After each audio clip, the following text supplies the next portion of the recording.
Yo, what is up, ladies and gentlemen? Welcome to another edition of eXtravision. Some news for you. Based off of community feedback, we are going to be splitting eXtravision up into smaller, more concise, more focused segments. Basically, this one, as you probably guessed from the title, is about competitive news. And we'll be having a community one focused on our item of the week segments, or letters to Robin, or community of the week shoutouts, and other kind of stuff that pops up, TF2 updates. And then we'll probably be shooting more special green screen segments for you guys, all sorts of fun topics and fun things. That said, now let's get right to it. Competitive news. There was big news last week. Some of you guys were like, how come you guys didn't talk about it? Well, it was still developing when we shot the episode last week. In ETF2L and European TF2, a guy named Anakin, who I don't personally know, kind of know him from reputation, but also in the comments from Vanilla TF2, definitely highly renowned and backed up by the community. People saying this is a guy that I trust to take care of anti-cheating issues. And wow, he certainly had a huge impact this last week. Basically what happened was he figured out that there was a way to make a server take a screenshot of a player's screen as they were seeing it. Then this screenshot was stored on the server itself and unaltered. I mean, these screenshots aren't coming from nowhere. They're coming directly from the player. Now, this was actually an exploit. I mean, it is a huge violation of privacy potentially, and could be used more maliciously, what he did here and how this was able to be done. So Valve has closed the loophole. However, he does have the screenshots, and what was going on was he was like hosting pugs on servers that were running this plugin. They were organizing games, people were coming in, and wow, a bunch of competitive players in Europe got dinged. The two biggest names were Matnan and Tarkus, both from Israel. Matnan played with Crack Clan and Team Israel and was up for Soldier of the Year last season, or Soldier of the Season, I guess, excuse me, for ETF2L. Now, Matnan's screenshot just showed a little text in the top left-hand corner. It said that he was using a radar program. It said, I can't remember the name of it, radar version whatever. And I believe Tarkus's, maybe it was another player though, it showed a pinpoint on a soldier saying what his health was and what weapon he was using, and I'm sure that if he was behind a wall, that crosshair would still be there. So definitely disappointing that those players were hackers. Pretty much that is the conclusion. I don't know if demo proof was actually obtained regarding these players. It's very hard with wall hacks to determine from a demo. ETF2L banned those two players, and I think like 4 to 6 other players as well. So crazy stuff, but less hackers in the game, definitely a good thing. Kind of a crazy circumstance.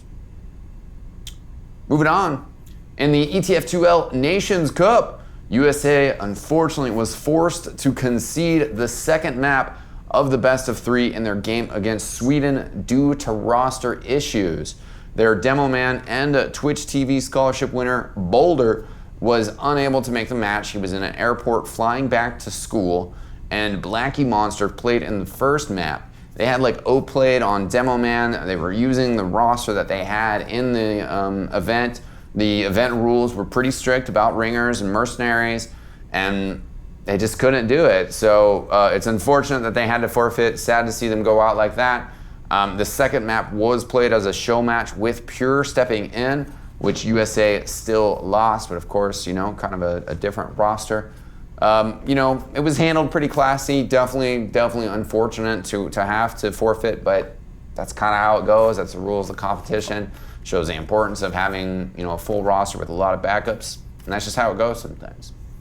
Also in ETF2L, the qualifiers that they've hosted for the last spot in Premiership have been finished just recently today of filming. Finally settled. UV Gaming from Russia had a very good semifinals, but going into the finals, they were beaten in the second map, I believe, by Asian Mafioso. So Asian Mafioso going to be playing in the Premiership next season. Congratulations to them. Looking forward to that season starting. Certainly a lot of great European players out there, should be tightly contested. Now in North America, for ESEA, Classic Mix-Up and Leviathan Gaming still undefeated. They have not played each other in their very important game that has gotten rescheduled many times. eXtv, we tried to cover it this last week, but there was a very small TF2 client update, and unfortunately, it broke the ESEA client and the match could not be played that night. So we had to reschedule, not quite sure when it's coming up, but eXtv definitely wants to be there.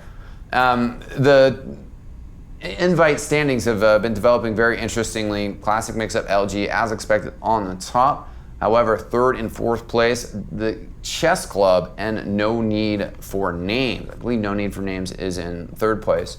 The Space Whales, however, formerly Seriously Bro, a 4-5 record, holding on to fifth place. They do have some advantages though. One, of course, being picking up the Superstar Scout Clockwork, who is going to be playing next to YZ50, and Mezzer switching back over to Medic. Soup did a pretty good job, but Mezzer is a boss, and surely those changes are going to strengthen the Space Whales. Also, as this rest of the season plays out, the Space Whales only play one of those top two undefeated teams one more time. That is Leviathan Gaming, while No Need for Names and the Chess Club are playing each Leviathan Gaming and Classic Mix-Up. Considering that those teams are so strong, expect some losses to be dealt out to No Need for Names and Chess Club. So that fight for fourth place, and the final spot in LAN is surely going to be super intense as Season 12 wraps up. That's pretty much it for our competitive news. We don't have much set on our streaming schedule right now. We're definitely looking at how we can better communicate that to you guys, better communicate that amongst our staff, and better set up excellent casters and excellent games for the fantastic TF2 audience. We love you guys, and we want to provide for you. We want to be your provider. We do have one great cast that is on the schedule coming up. The EGO Free-for-All is coming up September 22nd. Check out EGO Gaming, I believe is their link. Either way, it will be down below in the video description. So hit that up. And a reminder, UGC is starting up next week. Don't know who we're streaming on Monday, but make sure to check that out, 9:30 p.m. Eastern. I will be playing in my first UGC official Highlander match with Project X. Surely we'll be shooting you guys a video of that. Also, make sure that you're checking out that scrim footage of the stuff that we put together from my perspective. And that's it, ladies and gentlemen. So thanks for tuning in for the competitive news. I'm eXtime. I will see you next time. Peace out.